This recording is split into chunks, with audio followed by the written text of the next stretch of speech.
Hi, I'm Carol Ann Blank, and I'm going to be talking with you about digital and in-person experiences for social development in early childhood inclusion classrooms. I represent a company called Music Together. I'm a Music Together teacher. I teach inclusion classes. I'm a Music Together Within Therapy provider.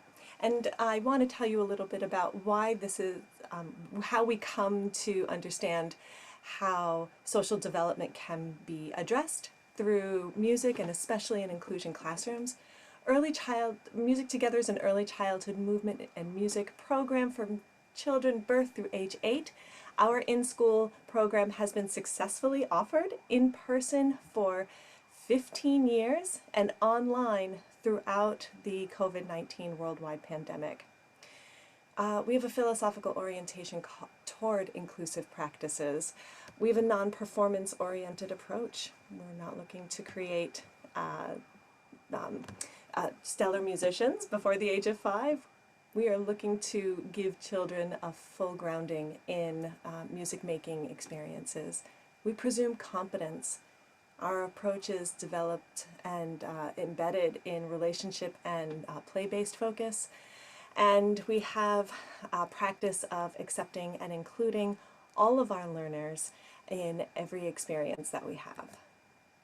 So by the time we end our short time today, I am hoping that you, the viewer, will understand some inclusion strategies of engagement, representation, and action and expression as in relation to music making. And these are things that teachers structure in order to make music making accessible to their students, also addressing things related to social skills development. And also we have to consider the challenges and opportunities for social skills development through music making for both neurodiverse learners and learners with other disabilities and all the learners in our class.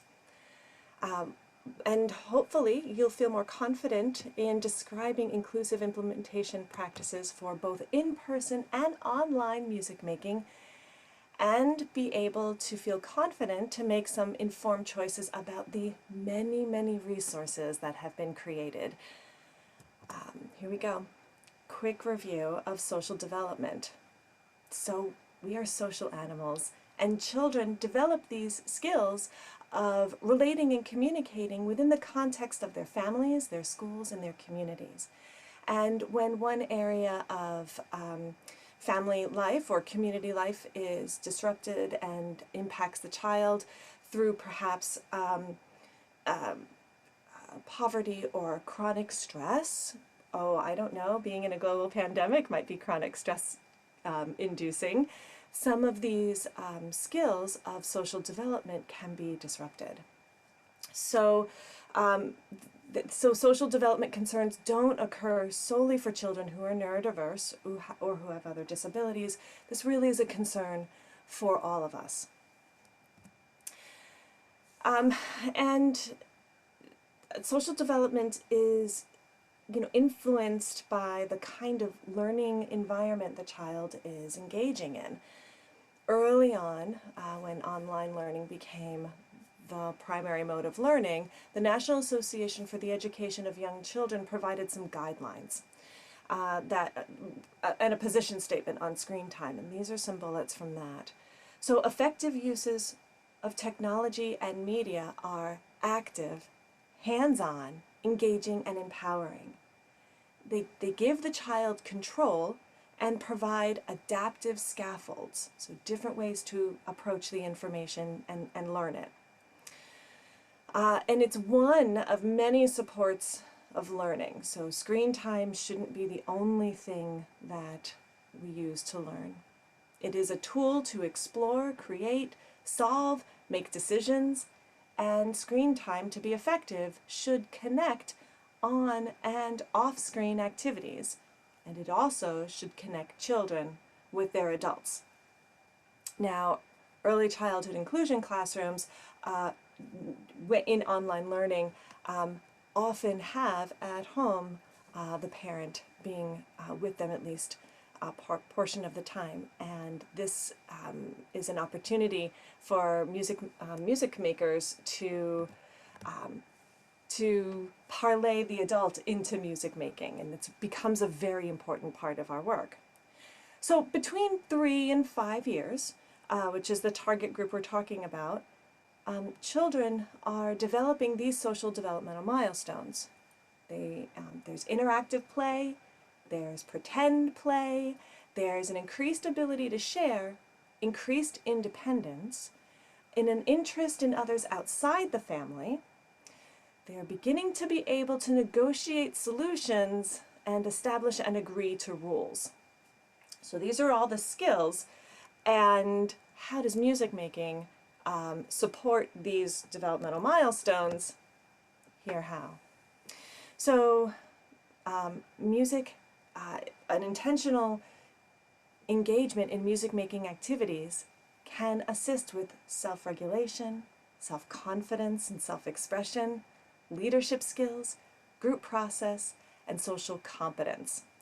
This is what we are used to seeing when we are providing any kind of instruction in an early childhood classroom. And you can see that the children are really exhibiting great attention to the adult that's doing something fun and exciting.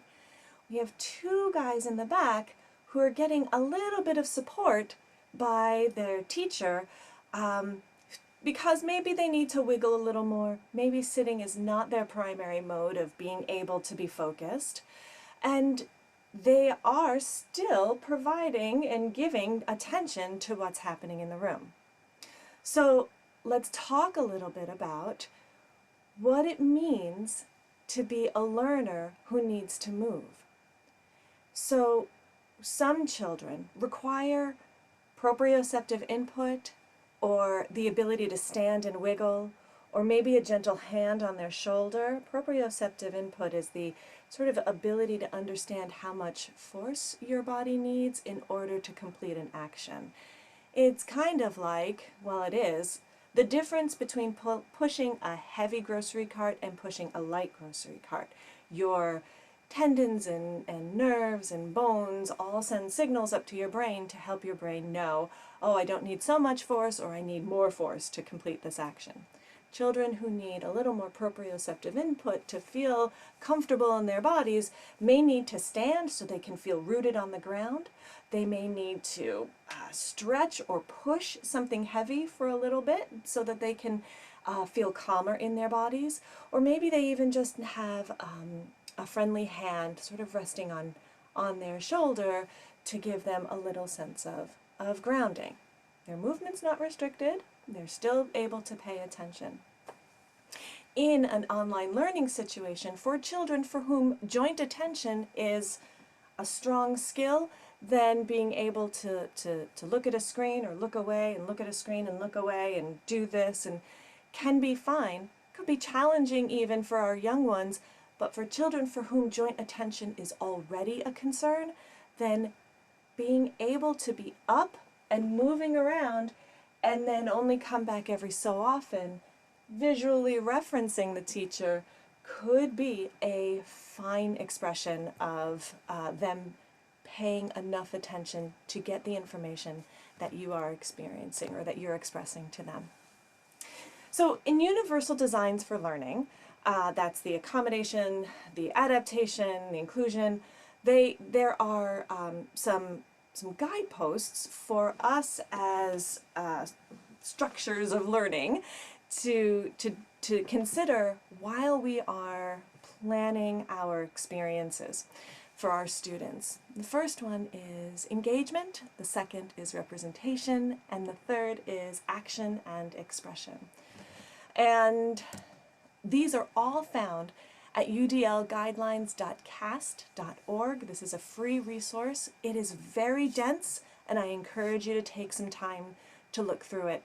I go back to it often. There's always something that hits me differently, and I think it's going to add to your teaching practice as well.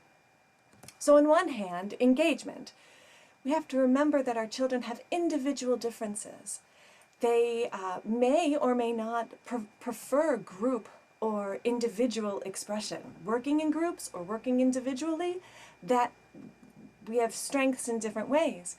Some children prefer novelty, like new things all the time. It keeps me engaged. Some children really thrive on routine. If we don't do this, followed by this, followed by this, my day is going to be ruined. So as providers of education, we have to balance that and know that if I challenge the novelty by switching two activities around, it's still going to be okay, and we can communicate that with our students. In online learning, some of the concerns that prevent engagement are technology related. Not all of our families have equal access to broadband or devices, and that took a long time, I think, for our families to kind of some of our families to kind of get what they needed in order to participate. Adult and caregiver availability. Our students may not always have a parent in the room to help facilitate and engage them, and some children may have an adverse reaction to screens. One of the people that I know had a student who had a seizure disorder that was triggered by looking at screens. And the adaptation to that, for that child to be engaged, was to turn the child away from the screen and position their adult facing the screen, so that the adult could do all the things that the teacher was doing, because they could hear the teacher was performing different movements or actions or showing different instruments, and the parent or the adult in the room with the student was able to do those things. And then the adult was able to report back if what the child's affect was in response to these experiences, provide the child's answers if the teacher couldn't hear, and the teacher had to look at the child's back and body to know, are they keeping the beat? Are they participating in other ways? Then there's representation. How do children take in information?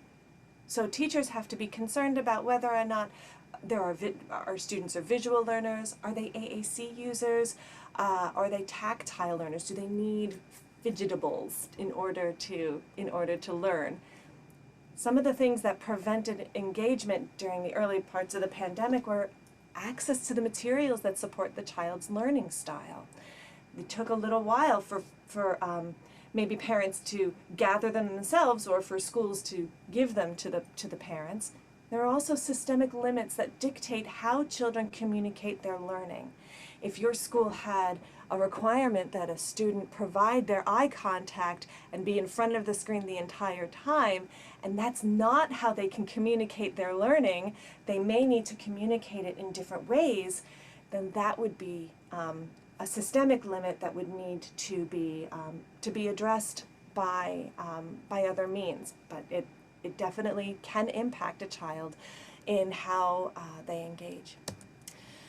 So action and expression, how do learners show us what they know? They do them by, and as teachers, we can require lots of different ways. We can require it to be written, or we can have them do a video or pictures or movement. And that in online learning, things that prevent engagement, again, would be the systemic limits that may dictate how children communicate their learning. So this particular picture I wanted to share with you, an online preschool class, an online preschool music class happened every week, and there was this wonderful song called Rocket Ship that they were doing, and I'll do it for you right now because it's super cute and super fun. And and they made it into a project song that went over many, many weeks, and their music specialist was lovely and allowed me to tell this story and share this picture. So here it is. Excuse me. 5, 4, 3, 2, too many fingers. 1. Ready? Rocket ship to the moon. Rocket ship to the moon. Rocket ship to the moon. Fly. Rocket ship to the moon, rocket ship to the moon, rocket ship to the moon, fly! Now, there are not just rocket ships. Rocket ship is the most fun. But many of our students then chose different animals, different vehicles, and other ways to add to this song to make it their own. So in this picture, they were up in the stars. These rocket ships went up to the stars, so they might have sung something like stars, stars, shining bright stars, stars, shining bright stars, stars, shining bright. Wow! Then all of the students, and in this particular class, they had the opportunity then to practice writing letters. And if you take a look, these letters were written of their names. So they traced letters and then had the opportunity to create the blocks of letters in the rocket ship shape and then add it to their stars that they made. So again, this was a long-term project over several days that happened not just when the music specialist came, but throughout the week. This music specialist zoomed into the class, it looks like, and then the class had an opportunity to work together on this. But let's see. Okay, oops, wrong way. Oh, many long ways. There we go. Here we are. So, music and approaches to learning. Oh, Lord, okay. Music and approaches to learning. So, music sort of encourages the motivation to learn because of its properties of melody, harmony, beat, rhythm, and tone quality or timbre. It motivates and activates children to learn. There's curiosity and initiative to engage in learning. What happens next? What happens when I do this thing with this instrument? What happens when we go loud versus soft or fast versus slow? There's an openness to new tasks and challenges. But then we're also helping children to learn about persistence to complete a task, then problem-solving abilities, and then an ability to make a plan of action, and of course always using imagination and creativity. So, greeting and modeling is our next thing. So, greeting and modeling. First, we're going to model an action as the adult. I'm going to model what I'm hoping that we do. And we may say, as a way of sort of gauging or encouraging social development, which is an important part of interacting with peers, it's important when you're greeting somebody to either look them in their, look at my face. We don't say look at my eyes so much anymore. Neurodiverse learners have told us that looking somebody in the eyes is actually more distracting than focusing more on the person's face or body. So if you can look toward me, or you can, for children who are screen adverse, position the child toward their adult caregiver. When we are doing greetings, we're using gestures. We might wave, we might high-five the screen, we might do an action that the rest of us have to copy, and encourage others to sing and move and create gestures. And then we also might greet by groups. So we might have some children create a greeting movement for other children, and then switch back and forth. So, I need to just check my key. All right, so let's try something. Hey, hey, what do you say? Let's get ready to learn today. Ba, we'll start with our hand. Ba-dum, bum, bum, ba-dum. Ba-dum, bum bum ba-dum. Switch hands, bum bum bum ba-dum, bum bum ba-dum. Hey, what do you say? We need 2 hands to learn today. Ba-dum, bum bum ba-dum, ba-dum, bum bum ba-dum. How else do they move? Bum bum bum ba-dum, bum bum ba-dum. Hey, what do you say? Johnny, how should we move today? Then he does a movement that we can do, and then he passes the leadership to his friend, and then maybe she does a movement that we all copy, and then maybe she then passes it to another person, and they give a movement that we all copy. And we may have to make sure that we cross midlines and stamp our feet and reach high and reach low. This is a song called Stick Tune, and it's available for free for streaming on the Hello Everybody app, and that's I wanted you to be sure that you saw that. All right, now I need to show you this fun thing, but to do that, this is one little owl, and this is a very lovely picture, but in order to show you the technique, I have to stop sharing my screen for a second and switch my virtual background, because this is super fun. And here we go. All right, now you should see me in front of all the tree with all the things, with all the, like, owls are kind of cool to be in a tree, but like, look at that guy, a cow. That's novel. Okay, so I might present one little owl. One little owl this way. This is a fun use of technology for this. So, what's in my tree? Who's in my tree? And I might have a suggestion from a friend. And somebody might suggest the owl. Let's say they suggest the owl because the song is One Little Owl. We might sing, one little owl says, okay, and show me who. 2 little owls say who. 3 little owls say who, as they sat in the old oak tree. Now, some of my friends then might say what is in the tree, but you know, what's in the tree on the other side that we can't see? So we've sung to the dog, we've sung to the cat, we may have sung to the crow, we sang to the cow, but what's in the back of the tree that we can't see? So now we're looking at imaginative play. Maybe we're folding in some of the vehicles that they have been learning. And there's a backhoe in the tree. There's one backhoe. And how does a backhoe move? And we may need to be a little bit curious, perhaps for children with motor planning concerns, that they have, and we can see opportunities for them to move their body in a way that shows that they are processing the information and sharing what they know. So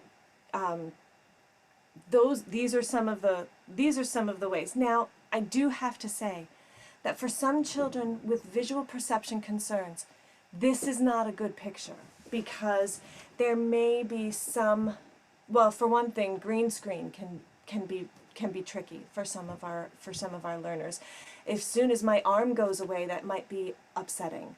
So you have to, this is a technique that you can use, but know that your students with their individual differences may react differently to it. And that's fine, because I'm going to show you another thing in just a second. But some of our learners may have trouble with the watercoloriness of this particular picture. If they had it in front of them as well, the pictures may look a little more solid. So this is where the resources come from, being able to push information into the home, provide the parents information, and then this becomes a representation that they can have. So one of the things that it might be helpful for you to consider is that the picture that I had just recently might not be visually distinct enough. So recreating the experience with high contrast, more clear graphics could also be helpful for engaging and attracting your learner's attention. So I really want to say that, of course, you know you are important, but I want to just reinforce this. Teachers who exhibit in a study in 2013, teachers who exhibited positive emotional tone and approving behavior and decreased disapproving behavior had preschoolers who gained in cognitive and self-regulation, cognitive skills and self-regulation, which go a long way to promote and support social development. And our abilities to engage and help our student and provide different ways to represent and then enable our children to complete actions and show what they know are all of a piece in their social development skills. So social development occurs within systems. Their skills are learned and complex, but embedding skills development, social skills development, does yield positive results, especially when combined with music. The results can be longer lasting. Thank you so much for hanging out with me today. Have a good day.